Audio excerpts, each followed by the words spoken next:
Hello, everybody, and welcome to this week's Pep Talk.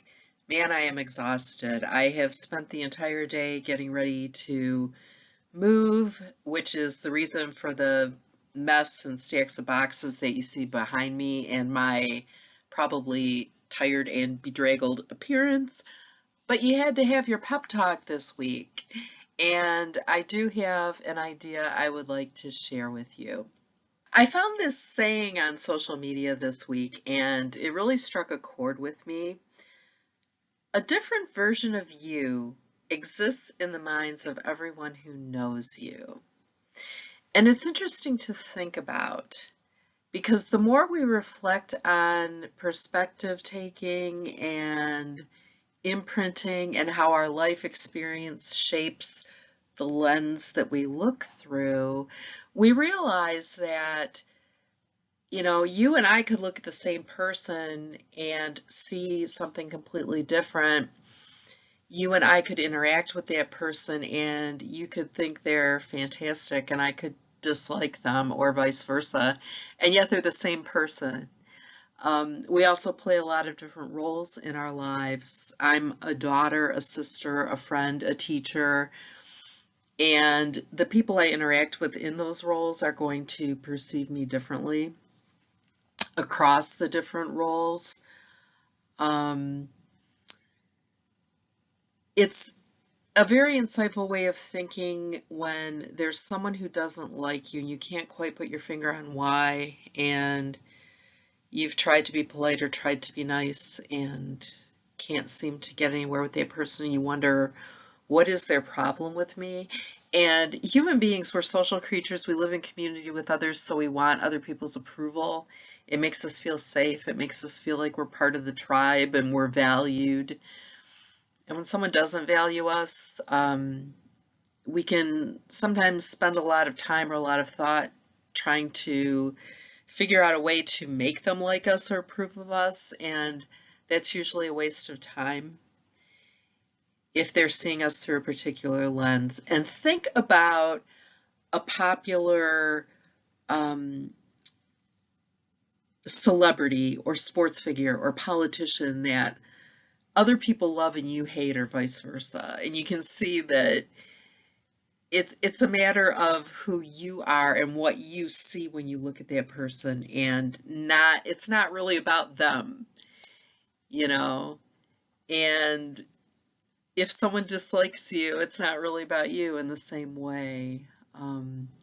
Of course, we've all hurt other people from time to time in our lives, but I'm talking about if someone has taken a dislike to you that doesn't seem justified in your mind. It may not be you. It might be them. It might be the way that they're looking at you. This has proved especially true in my own life in the area of student evaluations. Students often fill out an evaluation on their instructors at the end of every semester, and we get those back after the next semester begins. The idea is if we were able to identify who wrote something, we can't retaliate because we're not getting it back until after grades are entered. And when I was a grad student TA, I would put off reading my course evals because they made me really nervous to read. Even if they were all good, it just made me really nervous to read them because I really care about teaching and doing it well. And I really care that my students learn, and if they said negative things about the class, it really went to my heart. And if those comments are constructive criticism with ways to improve the class, that's great, but a lot of times they're not. There are personal attacks in there, and sometimes students will complain about everything from the time of day we meet to the type of room we're in to the comfort of the chairs in the room and stuff like that I have absolutely no control over at all, and yet they'll give me a low rating because of things like that. Or sometimes students will complain about the class or complain about me because of the way they're perceiving the experience. Let me give you an example. A student who is taking the course because it's a required course and they don't really want to be there.